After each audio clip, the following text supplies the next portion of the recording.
자, 봅시다. 하에서 식품처럼 개인 차원의 소비하는 사용재와 달리 공원처럼 여러 사람의 공동 소비를 위해 생산된 재화나 서비스를 공공재라 한다. 공공재 동그라미 쳐놓으시고 정의죠. 공공재에 대한 정의는 다양하지만 공급 주체에 따라 규정되는 것은 아니고요. 재화나 서비스 자체의 성격에 의해 규정될 거고, 정부의 공공재 정책은 공익을 목적으로 하는데 공익이 무엇인가에 대해서 실체설이라고 하면은 사회에서 합의된 절대적 가치다 라고 해서 공익이란 무엇인가,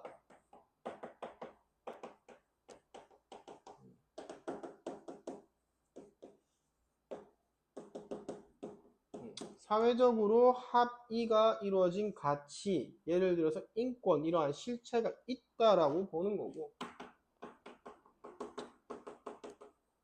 과정설에서 이 공익이라는 것은 실체를 부정하고요. 공익을 발견해 나가는 의사결정 과정에서의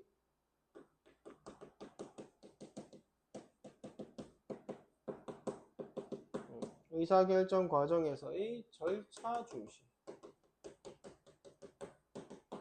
적절한 절차를 중시한다. 이 문단, 어떠한 공익이 다른 공익과 공존하기 어렵거나 절차를 거치더라도 대립되는 의견이 대등할 경우에 정책 딜레마에 빠지기 쉽다.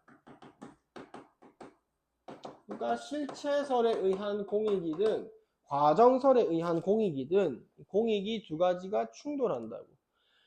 정책 딜레마는 비교 불가능한 가치나 대안에 대해 어느 하나의 대안을 선택하면 선택되지 않은 대안이 주는 기회 손실이 크기 때문에 선택이 곤란한 상황을 말한다. 이러한 상황이 지속될 경우에 정책 집행 지연이나 논란이 심화되어서 사회 전체 비용이 증가한다. 그래서 두 가지, 합리 모형과 만족 모형.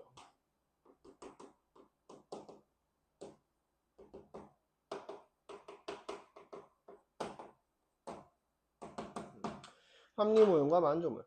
합리 모형은 목표와 수단 사이에 존재하는 인과관계의 적절성, 그래서 딜레마 상황에서 최적 대안을 선택할 수 있다. 충분한 시간, 예산, 정보 등이 결정자들에게 주어지면 모든 가능한 대안을 검토할 수 있어서 합리적으로 결정을 해서 딜레마에서 벗어날 수 있다가 합리 모형이죠.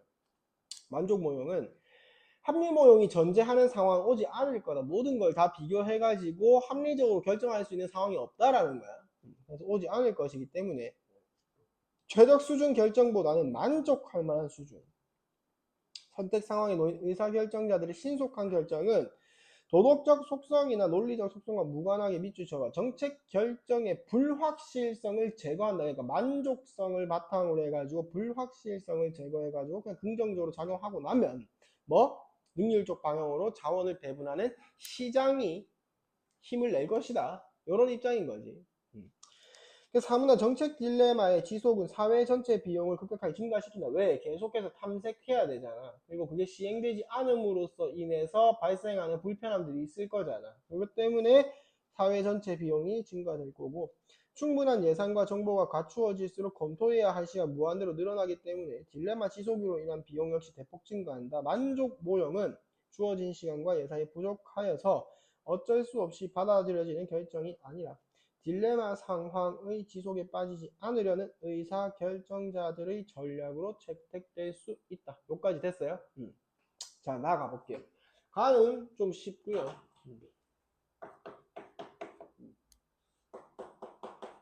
나 보시면은 지방정부는 자주적 재원인 지방세원 이외에도 중앙정부로부터 재정지원을 받아서 해당지역 공익실현을 위한 공공재 제공한다. 재정지원의 여러 형태가 있는데 지급 방식에 따라서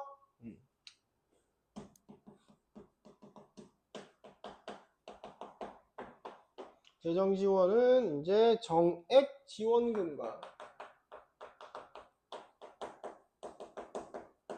그 다음에 정률지원금. 정액지원금은 말 그대로 얼마 주는 거지. 정률은 비율에 따라 주는 거고. 그래서 정액지원금은 지역 주민의 공공재 지출과 상관없이 일정 금액 지원인데, 정률지원금은 공공재 단위당 비용에 대한 일정 비율 형태로 지원된다. 두 지원금은 공공재에 대한 지역 주민 소비에 서로 다른 영향을 미친다. 그림은 이라고 해서 그림.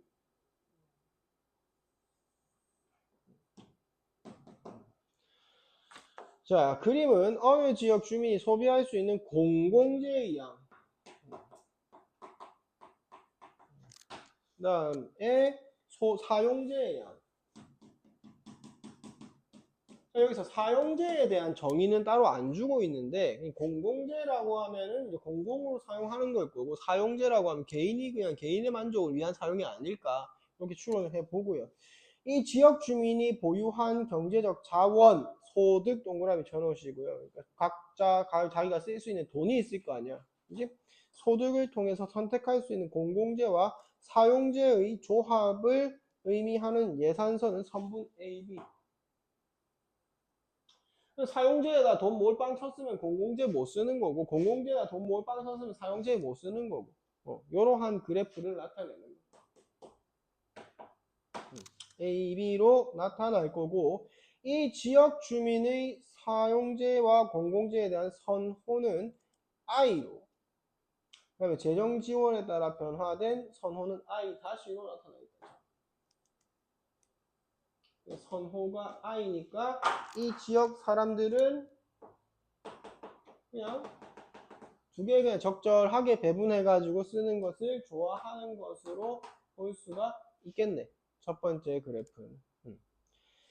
이런 조건에서 일정 크기의 정액 지원금은 지역 주민 소득 크기가 증가하는 것을 의미한다. 정액 지원금은 공공재 소비든 사용재 소비든 어디든 사용될 수 있다. 그래서 이 정액 지원금을 받은 후에 예산서는 바깥쪽으로 평행 이동해서 만들어지는 선분 JK가 된다. 이렇게 이동하게 된다는 것이 JK. 그림에서는 정액 지원금을 받은 후에 균형점이 이 B로 나타나 있다. 자, 이게 이동을 해야 되고요. 그림을 잘 그려야 되는데. 미리 그려볼게요. 그렸을 때.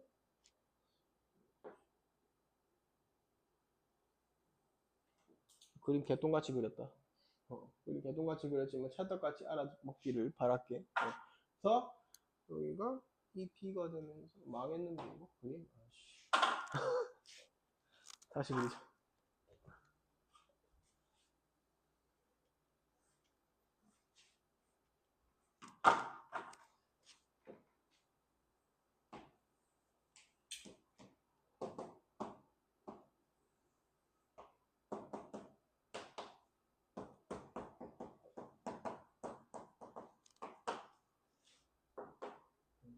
P는 그려져 있고. 이제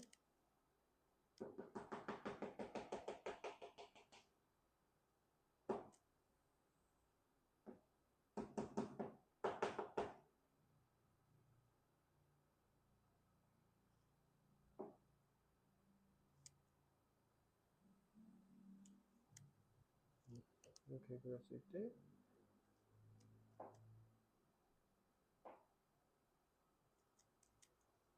아이씨 더럽게 어렵네 그림 그리기. 이제 두 지점에서 만나야 돼. 두 지점에서 만나야 돼, 그지? 그랬을 때 이게 이제 정액 지원금을 받았을 때 소득이 늘어나게 되니까 얘도 쓸 수 있고 얘도 쓸 수 있는 거잖아. 그렇게 했을 때 만족도가 이 B로 변화하게 되고 이 지점이 Z고 여기가 ZB고 그다음에 얘가 B보다 안에 있어야 되는데 ZM이 됐다. 이렇게 한번 해볼게요.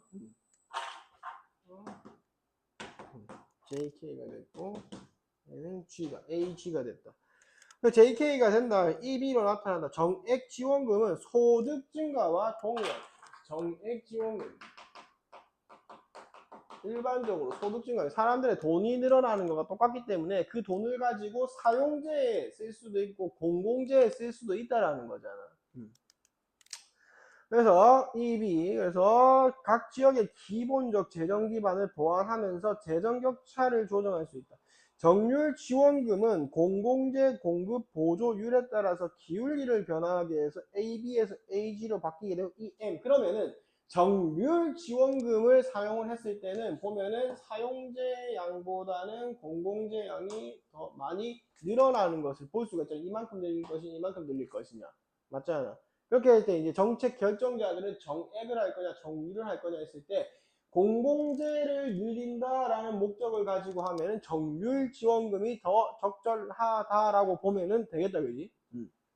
그래서 공공재를 생산하도록 유도하는 정액지원금은 더 효과적인 사문단 앞서 언급했듯이 이론적으로는 정액지원금이 지역주민 소득 증가와 동일한 효과를 갖는다. 그런데 실증 연구에 따르면 정액지원금이 교부되었을 때 소득이 증가했을 때보다 공공재 추가 생산을 더 촉진합니다.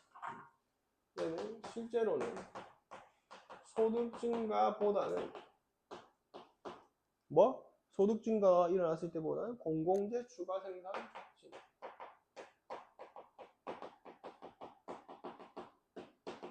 그러니까 이론상으로는 소득 증가와 동일한 효과가 나타나야 하는데 그게 나타나지 않고 이런 효과가 나타나고 요거를 뭐라고 할 거다?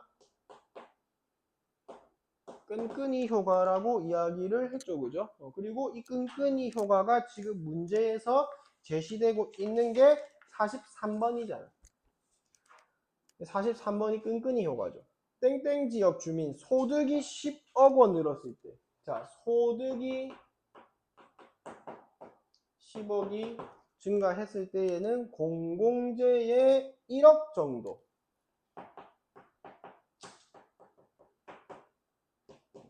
이렇게 될 건데 해당 지방 정부에 10억 원의 정액 지원금